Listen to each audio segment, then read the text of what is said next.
Hello, my friends, and welcome to Lean and Clean with Fitness Chef Christine. I am your host, Christine, who obviously can't get the words out today. And I am joined by Dr. Victoria, and she is just amazing. She has, like the rest of us ladies, after our kids are gone, has moved on. And I want to talk about her journey to becoming a Ph.D. in women's studies. Dr. Victoria, why don't you tell us about your journey a little bit? It's called free birding when the kids move out. I like And yeah, the PhD was always something that I wanted to do. I started it 30 years ago then I had kids. And then I had more kids. And then I had teenagers. And so it just kept getting pushed back. Right. So when the youngest one moved out, that was it.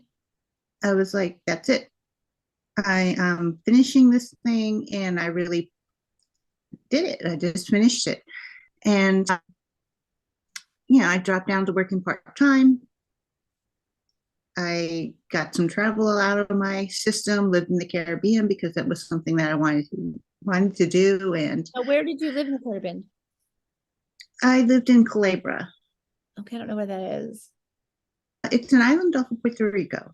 Oh, It's fun. off the north part. How did Yeah, you my ever sister. back? Yeah, so my sister lives down there. Okay.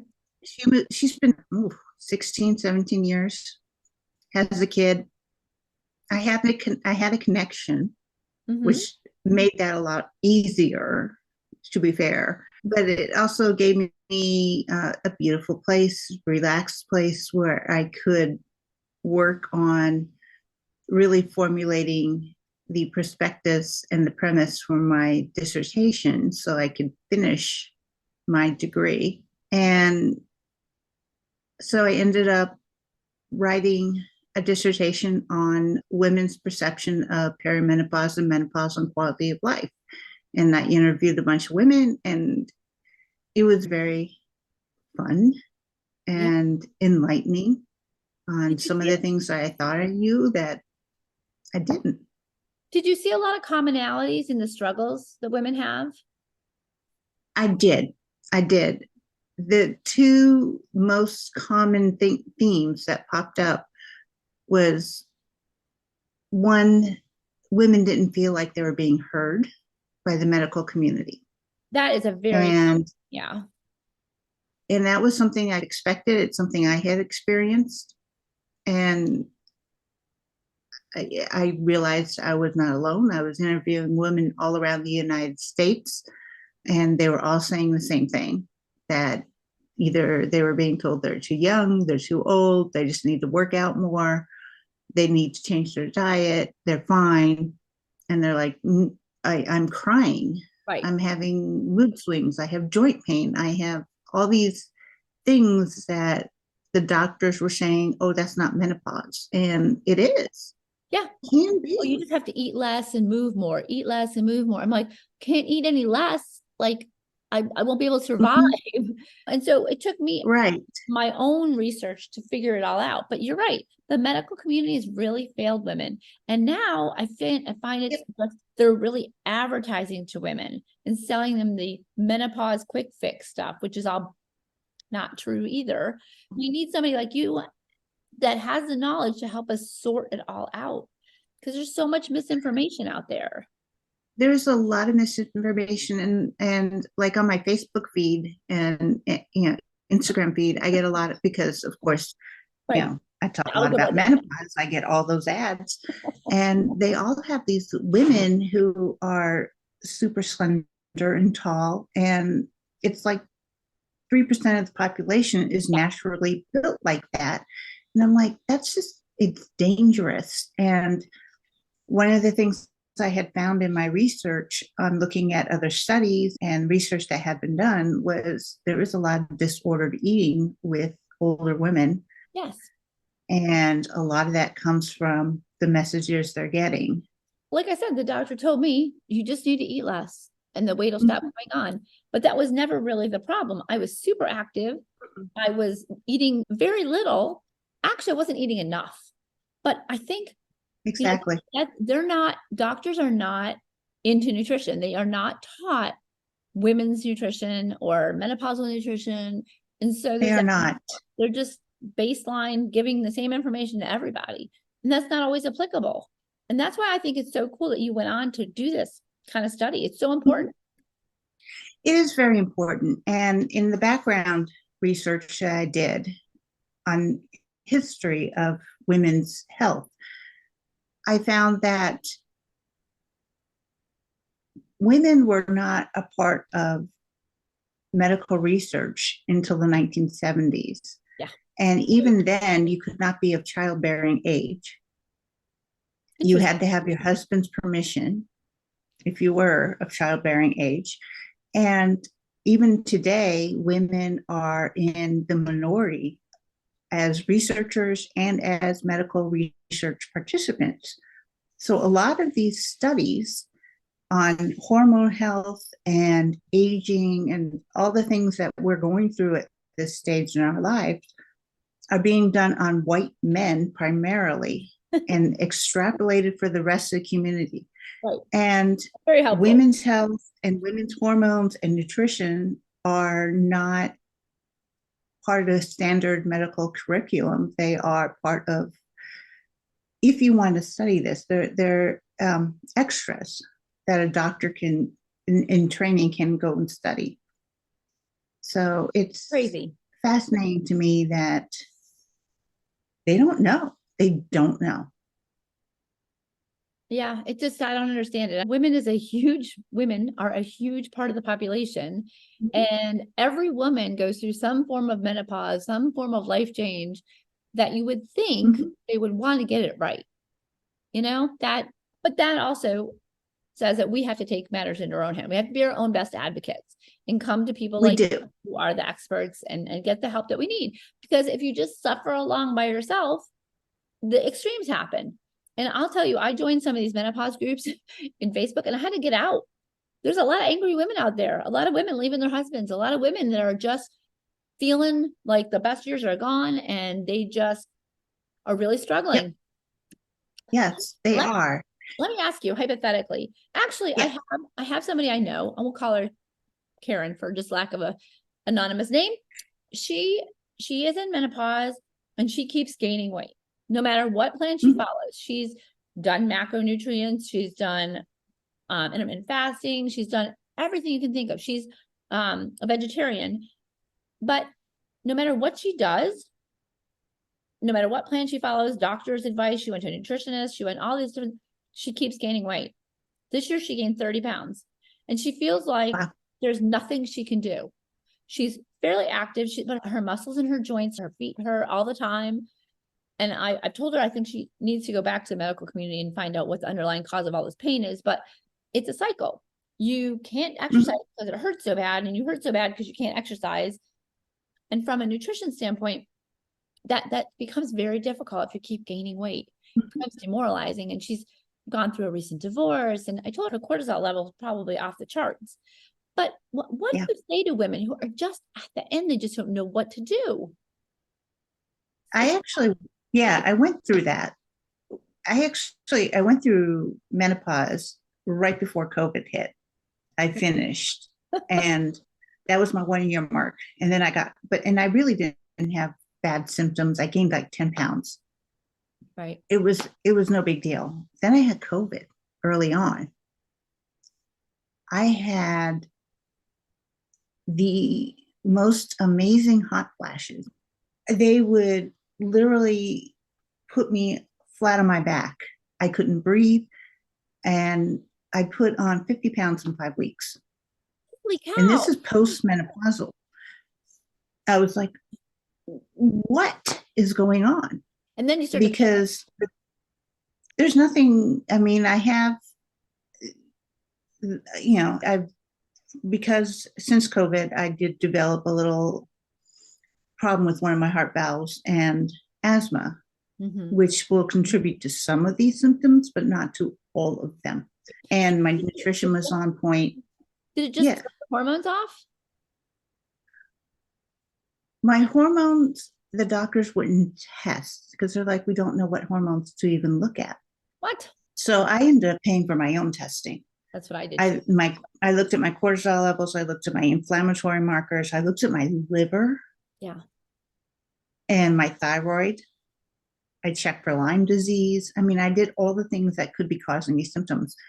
And then I moved to the Caribbean. I don't suggest that everybody do this. That sounds like a good solution.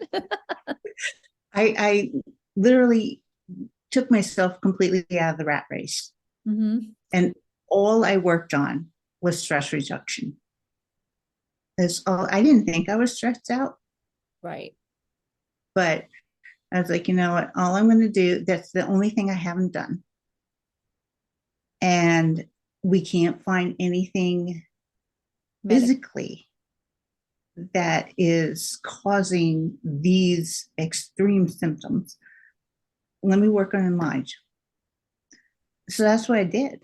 I worked part-time and I worked on my dissertation, and I swam with the turtles, and I how healing went from being super active, HIIT, cycle, all of those really high intense classes 7 days a week and working 16-hour days to working 5 hours and walking and swimming and breathing. I didn't lose weight. I lost inches because my inflammatory markers just went down. My inflammation went down. My brain became clearer because I didn't realize how foggy brained I had become, because you don't notice it yourself half the time. Oh, you're so busy going. And this is this is a story I tell all the time. But when I owned the bakery, I would get up at 2:00 in the morning, go and start the breads, run home at 6:00 in the morning, get my kids ready for school, drive them to school, drop them off, go back to the bakery at 3:00, go back to Carline, run through Carline, drop them home, go back. I was so busy trying to get everything done that I didn't even think about my nutrition or my health. That was the furthest thing from my mind. I kept focusing on the job, the kids, the job. Okay, it was just insanity. And when that all ended and my mom passed away, my whole life just crashed. I gained a ton of weight. I felt horrible. I had all this guilt because I hadn't been with my kids all this time. I just didn't have a clear picture of what was happening in my life until afterwards. And I could totally see how you did the same. Like you're going and going and going. And your stress levels up and up and up. And we wonder what is happening to us. Stress can really do a number on the bod. So I'm so glad you did that. Yeah. And I promised myself I will never put myself in that situation again, because it's not worth it. No, it's not worth it. And my next goal is to get from sleeping just 6 hours to 7 hours. I love it. Because that was the other thing. I was sleeping 3 or 4 hours. I was not sleeping. And when I was sleeping, I was not getting good quality sleep. My little Apple Watch was saying, why are you awake all night? Right. You're not getting into REM sleep, which was also causing weight gain. Right. One of my best, because the body was never downloading. Yeah. That's why I started walking outside, because being outside and getting that sunshine really helped balance out my melatonin. Just get that, soak it all up. But I also found that taking CBD at night finally helped me get like solid rest, because I was the same way. I was waking up all the time, like wide awake in the middle of the night thinking, why am I not sleeping? This is so frustrating. Exactly. And it's hard to feel your best when you're not getting adequate rest. It really is. And so my nutrition is pretty good. I'm also one of those people that I'm chronically vitamin D deficient. It's chronic. I have to take drops. And if I don't take I take 5,000 IU a day. Of what? I'm sorry. If I miss that, I missed what you take. I'm sorry. Can you repeat that? 5,000. 5,000 IU. Of what? Yeah. Vitamin D. Okay. I used to be on a prescription vitamin D. I have the same problem. Yeah. It's the same thing, because I'm chronically low. And if I don't take it after 2 days, I can feel the whole dip. I don't sleep as well. Yeah. Isn't that crazy? Because my vitamin D and the magnesium are the two supplements that I absolutely will not live without. I do magnesium too, and iron, because I'm iron deficient, and I'll get these weird leg cramps all the time. Like, what is happening? I have no problem with iron. Oh, it's a bear. It's a bear because you get terrible leg cramps, and just I feel like it's in my bone. You can't stretch it out. There's nothing to do. I'm like, oh, and then I'm like, oh, I forgot to take my iron, and then I take it back to normal. It's so weird. Yep. But I had about 3 years where I was anemic, and that was it.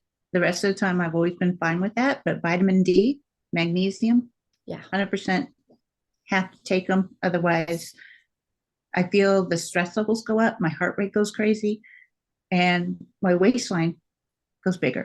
Interesting. So interesting. So let me ask you, so how do you work your practice? Can people set an appointment with you and discuss their symptoms? Or I know that you have a Facebook group, but how do people get in touch with you, and how does your process work? I work only one-on-one. Okay. My group is just a fun thing just to keep people active, little weekly challenges. Like this month, we're doing a Christmas crunch thing, and they laugh at me because I don't know how to count. Yeah, I said, we're doing 20 crunches today and 20 crunches later. I get it. I'm the same way. Whenever I'm teaching and I'm counting backwards, I always I start counting forward again. So then they get extra. They're like, hey, that's a trick. Oh, no, that's just me not being able to count. You're fine. Yeah, exactly. And then, so what I do is I meet with them. They for free the first initial time. Okay. It's a free little meet and greet. It's only about 15, 20 minutes just to get the feel of what the person is looking for. Because I'm a health psychologist. Right. And which means I'm non-clinical. I don't take insurance. I don't diagnose. If someone is coming and they have depression or something that is outside of my wheelhouse, I push them on to someone else who can give them medication or something like that. And I work solely with health behavior change. I love that. And lifestyle changes within your lifestyle that are sustainable. Okay. Because I'm not going to give you something that you can't stick with. And that is so important, because honestly, you can lose weight and then it comes right back if you're not doing it right. Back. If you're solely focused on the scale, yeah, you can get results. But if you haven't changed your lifestyle and you haven't changed those habits, it is coming right back, and probably with more. I know. So a lot of what we do is going to be cognitive behavior therapy, motivational interviewing. This is all stuff that for a while I worked in a doctor's office with the morbidly obese. And these were people who had to lose 150 pounds, 200 pounds, or they were going to die 100%. That was where they were. And so we did a lot of these changes and attitude changes and perception changes. They didn't need to get down to 110 pounds. They needed to get under 200. Right. They needed to get to where they could carry their body. That was the goal. So where did you start with them? Did you start with just mindfulness? We started with trying to determine what the triggers were. Okay. Yeah. Why are you eating? Because it's not about the food. It's never about the food. It could be that they are just emotional eaters, or it could be that's not up to clean your plate. A lot of people, that's a problem. Yeah. I mean, I still feel guilty when I don't finish my food. Yeah. And the other thing is, a lot of us don't understand, especially in America, because our portion sizes are so huge. And they're getting bigger. We don't understand what a portion is. So there's a lot of educating on this is a portion of meat. Yeah. That's it. Yeah. And that's primarily what I do as a fitness chef. We talk about first how to make healthy food delicious. And second, how much of things do we actually really need? When people see my plate, how much I actually eat, they're like, oh my gosh, that's so much food. But when you break it down, it's a lot of vegetables, it's a lot of probiotic foods, and it's a healthy portion of protein about the size of your hand. And so when you look at like, that's a different thing than eating a giant fast food burger. It's just a different, it's a different makeup. So I love that you work on that. I love that you work on the underlying causes and the habits that get you results. And so before we end, I would love you to just share with me your email address, how people can get in touch with you, what you're like, how they go about getting in touch with you, because I feel like it's really beneficial for people to work with somebody who's not focused just on one area of the problem and really can look at it holistically. So I would love to offer that. We go for the whole thing. Yeah. Yeah, we go for the whole thing. My master's is in nutrition. And so it's all about what's going on. And nutrition drives me crazy. In every aspect. In every aspect. Yeah. It drives me crazy when you look at the and you see all these different people recommending all these crazy things in nutrition. And it has it's so confusing. Even to me, who's certified in multiple nutrition, one contradicts the other. And so it's great when you have a master's in something and you really know your stuff, because then people can trust what you're saying and not be confused. It's the science behind it, not the fluff. Yeah. I love it. There's a lot of fluff. Yeah. And a lot of misinformation too. A lot of, things that may work for a bodybuilder that isn't necessarily good for the everyday woman. And as we age, our nutritional needs are different. Oh, definitely. In my 20s, I could pretty much eat whatever and it would metabolize fairly quickly. And then every 10 years, it was like, it's a little less. And yeah, I get it. Yeah. So there's a couple of ways people can get. I have my Facebook group, the Thriving in Menopause Naturally. I'll link that too. I have that. You can ping me through that. I do have my planners that are out on Amazon. Oh, I didn't know that. I'll definitely need the link for that. I do. Yeah. And this is something that if somebody they just wanted to have something at home, it's got weekly check-ins, menu planning, budget. So it's financial, mental, emotional, physical, the whole shebang. I love it. They can just go into Amazon, put my name in, and they pop up. I'll be doing that. I like that. That's a great thing. Oh, yeah. I kept one for myself. You've got a Facebook link for that too, so I can blast it out to Facebook too. Yeah. I actually put the little thing, Linktree has all my stuff on it. I'll hunt it down. Yeah, I don't have a website open right now. That's okay. They never just because I haven't built it. Don't nobody ever goes. They don't. It's a waste of money. I spent a lot of money on time, but that not worth it. Yeah. But they can shoot me an email at alignmentstudio@gmail.com. Okay, perfect. As well. Yeah. Right. Awesome. I'll tell you what. Thank you so much for giving these ladies hope that it can change, and for sharing your story and your experience, not too different from my own. Yeah.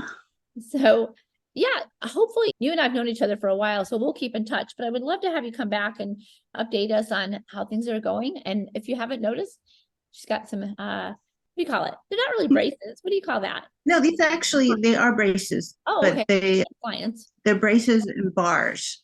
I have bars across to reset. Ooh, that sounds so because painful. the Invisalign just straightens your teeth. I needed to actually reset the whole bite. That sounds so painful. To get rid of the TMJ. So I had my wisdom teeth out, which caused all my teeth to shift. So my 5 years of braces went to terrible. But I'm not brave enough to do it again. I'm like, I'll just deal with it. I have never had braces. It hurts. I never really cared about how the teeth looked. Yep.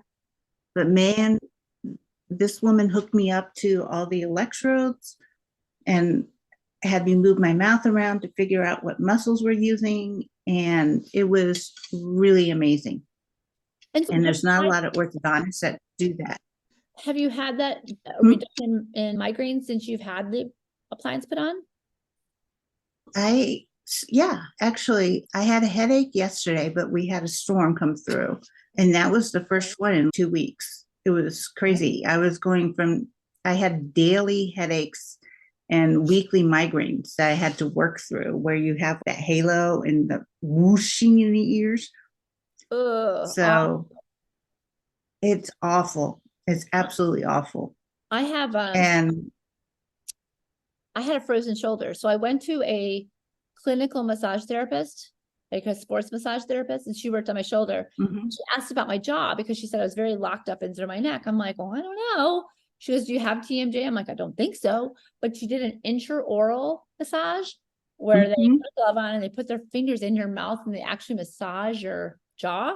Holy cow. I was like, wow, I didn't realize how much tension's in there.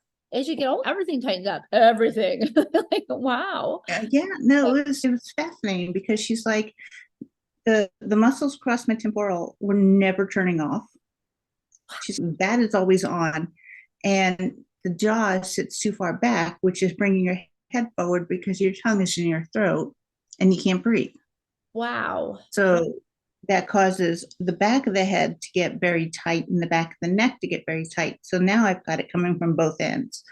And she's saying that's never turning off because of the way this all sits. And I was like, and it was again back to something I've been suffering with for years and was told, you're too young for TMJ. Yeah. Okay. You don't have TMJ. Your teeth are straight.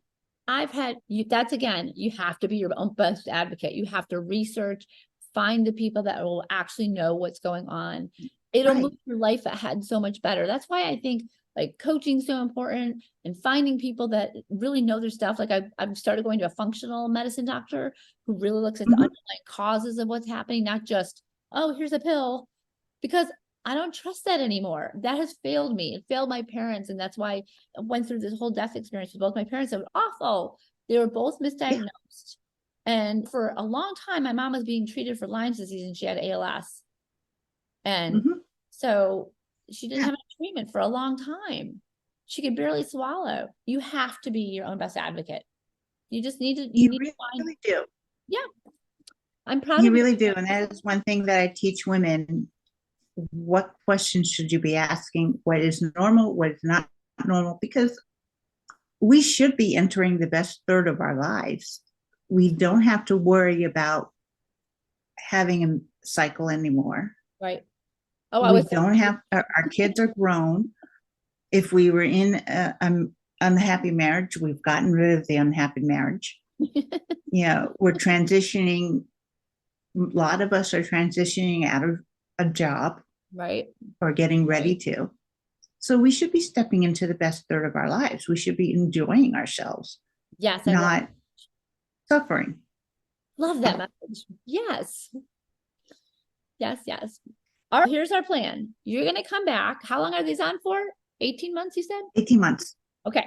So we're going to go halfway. You're going to come back and let us know how it's going, how the headaches are going, what's changed, because I'm always interested on how, because there's probably a lot of other women out there that are suffering with migraines, thinking that it's hormonal changes, completely normal, and probably never thought about it being TMJ. Never. I would never think that. So yeah, there's so much. Yeah. Thank you for sharing that it's important to disconnect. Sometimes when our bodies are telling us something, we don't listen. And I love the message of how you just disconnected. And I am going to tell my friend that. So I appreciate your candidness with all of us.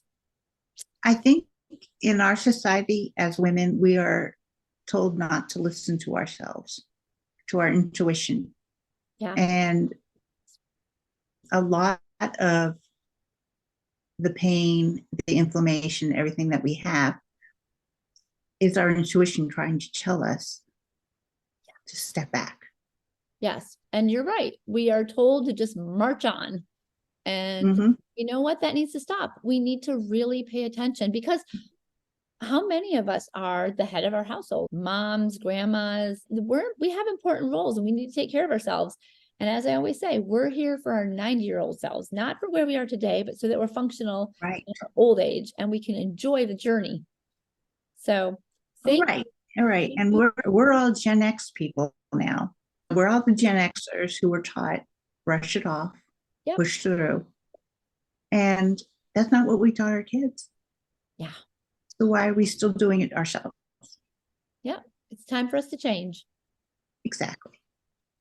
All right. Listen, my friends, get a hold of Dr. Victoria so she can help you. And we will keep in touch, and I will make sure to pass out all the information on you so people can get in contact. And I really thank you for blessing us and being here today. And my friends, if this has been a helpful podcast for you, I would really appreciate it if you take some time and give us a rating and leave us a review. And if you have any questions, please reach out to either one of us and we will get back to you.